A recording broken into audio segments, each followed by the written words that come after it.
These animals can kill you in the blink of an eye. It's one of the most dangerous jobs in the world. Albert Killian has a deadly passion. He lives with more than 60 venomous snakes, including a 25-pound king cobra. Okay, that's quite a bit of venom, buddy. That's enough to kill half a homestead. He earns a living extracting venom for the pharmaceutical industry and has been bitten so many times he's developed, if not an immunity, then certainly a tolerance to the effects. I've taken 5 mamba bites and I've never needed antivenin. The reality of that kind of even boggles my mind. 60-year-old Albert keeps his large collection of snakes at home. There's 28 Egyptian cobras, there's 3 Indian cobras, there's forest cobras, spitting cobras, monocle cobras, and those are just the cobras. Basically, there's probably about 30-something cobras here. Then I have the rattlesnakes, the pit vipers, and the vipers. I consider me, personally, to be one of the best in the world when it comes to handling snakes. I have an understanding of these animals that a lot of people will never have. His collection of snakes is incredible. Probably the best collection that I've ever seen, as to where he takes immaculate care of them. Every single one of them is beautiful, and he has a really great variety.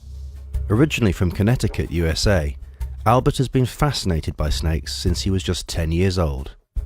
One day I was going to school and I saw a snake on the side of the road, and I was very interested in it, and I ran home. When I told my uncle, he ran up the road and he had a gun with him and he shot the snake, and I was just upset and I went into shock. I couldn't believe what I just seen, and I felt like these animals really got a bad deal, and I felt since then I had to save all the snakes in the neighborhood. So what I did is I got a couple containers, barrels, garbage cans, and I started collecting all the snakes and keeping them in the garage. People would hire me to walk around and collect snakes, and so I was making some pretty good money. More recently, Albert has been extracting venom from snakes he receives from the US Fish and Wildlife Service. I've only been doing venom extractions for about 3 years now.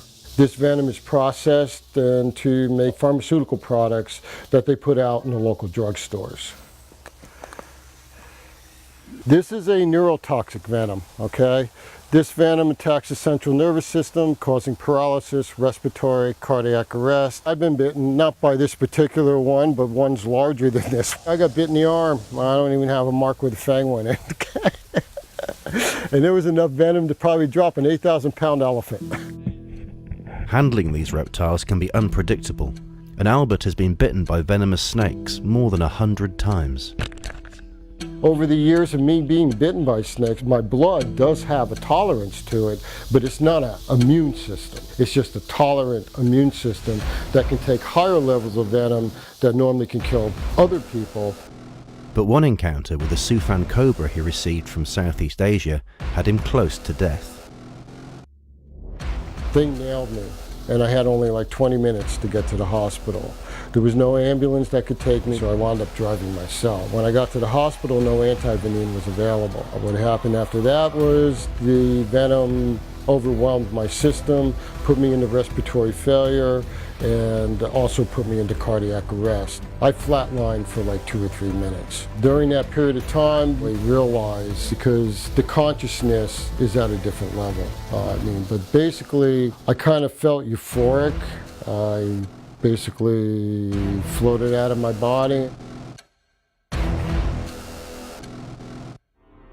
But despite his near-death experience, Albert won't be giving up his 50-year obsession with the reptiles. Everyone does worry for him, but he knows what he's doing. He's been doing it for so long, and he wouldn't be happy if he wasn't doing this. I continue to handle snakes because they're a big part of my life, and I actually love them. I just continue to love and appreciate these animals more than anything.